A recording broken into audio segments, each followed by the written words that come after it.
Ce que la Bible révèle sur les dinosaures? Vous avez déjà imaginé l'homme vivant aux côtés de ces créatures géantes? Le cinéaste Steven Spielberg nous a déjà donné un aperçu de ce sujet dans ses films.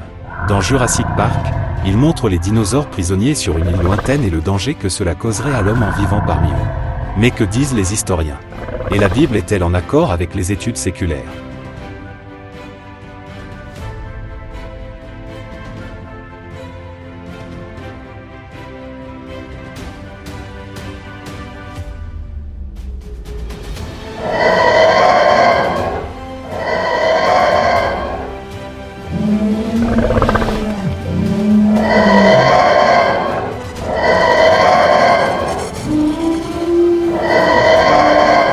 Vous allez percer les mystères bibliques et explorer l'énigme des dinosaures, des créatures qui ont peuplé notre planète il y a des millions d'années. Ce n'est pas seulement une quête de vérité, c'est une exploration de l'inconnu, où science et foi se mêlent, et des réponses étonnantes sont découvertes. Des vestiges dispersés à travers le monde sont découverts comme preuve irréfutable de l'existence des dinosaures. Récemment, au Brésil, dans la ville de São Paulo, un groupe de travailleurs créant une autoroute a découvert des fossiles à environ 10 mètres de profondeur sous la terre. Après une découverte, il y a toute une recherche très bien élaborée. C'est comme assembler un puzzle, mais avec seulement 2 ou 3 pièces, cela devient vraiment difficile de terminer le travail, c'est pourquoi tout prend du temps. Cependant, il est suspecté que le matériau découvert appartienne à un titanosaure, une espèce qui a vécu au Crétacé, connue comme la période finale de l'ère des dinosaures, selon la science, il y a environ 80 millions d'années. Des paléontologues ont été appelés après que des travailleurs des travaux d'élargissement de la BR 153, dans l'intérieur de São Paulo, ont découvert le premier fossile. Selon les paléontologues, un fragment de fémur d'environ 80 cm, un humérus, os de la patte avant, une vertèbre caudale et une dent de dinosaure ont été découverts. Les fragments étaient à environ 10 mètres de profondeur et ont pris environ 10 heures pour être extraits. Le paléontologue William Nava, responsable du musée de paléontologie de Marlia, qui a participé à l'extraction des fossiles, a déclaré que les vestiges ont été trouvés dans un talus en cours d'excavation. Il a également mentionné que les fossiles trouvés, en raison de leur proximité, pourraient provenir d'un même animal, à l'exception de la dent, qui a été trouvée à 30 mètres des autres. Dans la Bible, le livre de la Genèse relate toute la création. Il nous montre Dieu créant les cieux et la terre, la lumière, la nature, les animaux, l'homme et la femme. Cependant, cela se fait de manière générale et globale, sans spécification des animaux, car c'est à Adam, le premier homme, qu'incombe la tâche de donner des noms aux créatures terrestres. Ce que l'on sait vraiment, c'est que les dinosaures ont été créés par Dieu. Le fait que la Bible ne les mentionne pas directement ne représente aucun défi pour notre foi. Cela ne signifie pas une contradiction biblique concernant la création du monde. En réalité, cela indique simplement que ces créatures étaient sans importance pour le récit biblique. Le pasteur américain Brad Shockley a souligné devant ses téléspectateurs la preuve biblique de la coexistence des dinosaures et des dragons avec les humains dans le passé sur Terre. Dans l'une de ses vidéos, Shockley s'est lamenté du fait que les médias accordent peu d'attention à la vision créationniste des dinosaures. Il arrive parfois que nous rencontrions des difficultés à convaincre les autres que c'est la bonne explication. Le créationniste accepte l'enseignement du livre de la Genèse, soutenant que les dinosaures ont été créés entre le 5e et le 6e jour, a partagé Shockley. Soulignant que les humains ont également été créés le 6e jour, il a souligné qu'ils ont partagé ce monde avec les dinosaures. Tous ces événements se sont produits il y a environ 6000 ans, a-t-il affirmé. Selon Shockley, les écoles utilisaient les dinosaures pour endoctriner les enfants dans des leçons de science et d'évolution. Il a noté que, en réalisant qu'ils ne peuvent pas défendre leurs croyances religieuses, certains parents finissent par adopter les théories évolutionnistes et abandonner leur foi. La doctrine évolutionniste concernant les dinosaures, selon le pasteur, va à l'encontre de la Bible, de la création, de l'existence de Dieu et, en fin de compte, nie que Jésus-Christ est le Fils de Dieu et notre Rédempteur.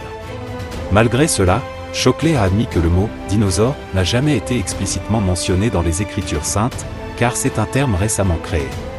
Un autre fait curieux concerne les créatures mystérieuses mentionnées dans les textes sacrés. Peut-être que la réponse se trouve dans les pages du livre de Job ? Regardez le monstre Behemoth, que j'ai créé, comme je vous ai créé. Il mange de l'herbe comme le bœuf, mais voyez quelle force il a et combien puissants sont ses muscles. Sa queue se dresse comme un cèdre, et dans les muscles de ses jambes, il a beaucoup de force. Ses os sont forts comme des tubes de bronze, et ses jambes sont comme des barres de fer. Il est la plus étonnante de mes créatures. Seul moi, votre Créateur, suis capable de le vaincre. L'herbe qui le nourrit pousse dans les montagnes, où les bêtes sauvages s'amusent. Il se couche sous les ronces et se cache dans le marais, entre les roseaux. Les ronces lui donnent de l'ombre, les saules de la rivière l'entourent. S'il y a une inondation, Il n'a pas peur, il reste calme même si l'eau du Jourdain monte jusqu'à son museau. Qui est capable de l'aveugler et de le saisir, ou de piéger son museau dans un piège? Chapitre 40 du livre de Job, versets 15 à 24. Dans le livre des psaumes, nous rencontrons également quelques figures mystérieuses. Par exemple, avec ta grande puissance, tu as fendu la mer et écrasé les têtes des monstres marins. Tu as écrasé les têtes du monstre Léviathan et donné son corps en nourriture aux animaux du désert. Nous trouvons également d'autres références bibliques dans le Deutéronome, la Genèse et l'Exode. Certains chercheurs suggèrent que ces références pourraient être liées aux dinosaures. Il est important de souligner qu'en hébreu, ces passages bibliques sur ces animaux mystérieux pourraient faire référence à des créatures de la mythologie cananéenne et babylonienne, connues des lecteurs anciens. Pour Kenham, le fondateur du musée de la création, démystifier les mystères des dinosaures n'est pas une tâche difficile, surtout si les gens se tournent vers le récit biblique. Il affirme que la Bible offre une explication claire pour ces créatures magnifiques, qui ne sont qu'un exemple du répertoire diversifié des êtres créés par Dieu au début. Selon la Bible, les dinosaures ont été créés le 5e jour et ont coexisté avec l'homme, tout comme tous les autres animaux, partageant leur début avec tous les animaux. Après que le péché est entré dans le monde, la mort est venue comme conséquence du péché. Dire que les dinosaures n'ont pas coexisté avec les humains, qu'ils sont morts avant que l'homme n'existe sur Terre, échappe à la compréhension biblique. Initialement, tout comme toutes les autres créatures divinement conçues, ils étaient végétariens. Cependant, le changement est survenu lorsqu'Adam et Ève ont péché, se rebellant contre Dieu, amenant certains dinosaures à inclure de la viande dans leur alimentation. Il est intéressant de noter que le mot « dinosaure » n'est apparu qu'en 1841, lorsque le paléontologue Sir Richard Owen, le premier surintendant du musée britannique, a créé le terme « dinosaure » à partir des mots grecs signifiant « lézard terrible ». Tous les scientifiques ont les mêmes faits et fossiles. Certains abordent la question des dinosaures de manière évolutionniste et d'autres de manière biblique, affirmant que la Bible est vraiment la révélation de Dieu et une description précise de l'histoire. Ceux qui se basent sur le point de vue de la Terre la plus ancienne estiment que la Bible ne mentionne pas les dinosaures et pensent que les dinosaures ont évolué il y a 235 millions d'années, avant l'homme. Ils théorisent qu'il y a environ 65 millions d'années, un événement cataclysmique a tué les dinosaures, bien que l'on ne soit pas d'accord sur la nature de cet événement. Les théologiens pensent que la raison pour laquelle les dinosaures ont été préservés dans des couches sédimentaires est liée à la grande inondation divine, mentionnée dans le livre de la Genèse, chapitre 6.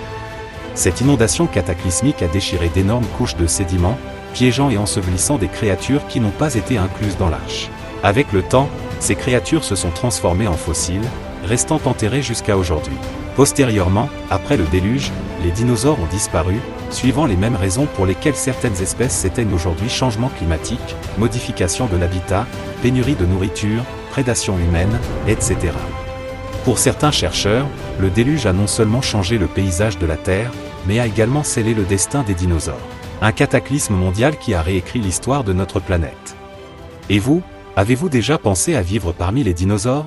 Écrivez dans les commentaires, à quoi cela ressemblerait-il si vous viviez à cette époque?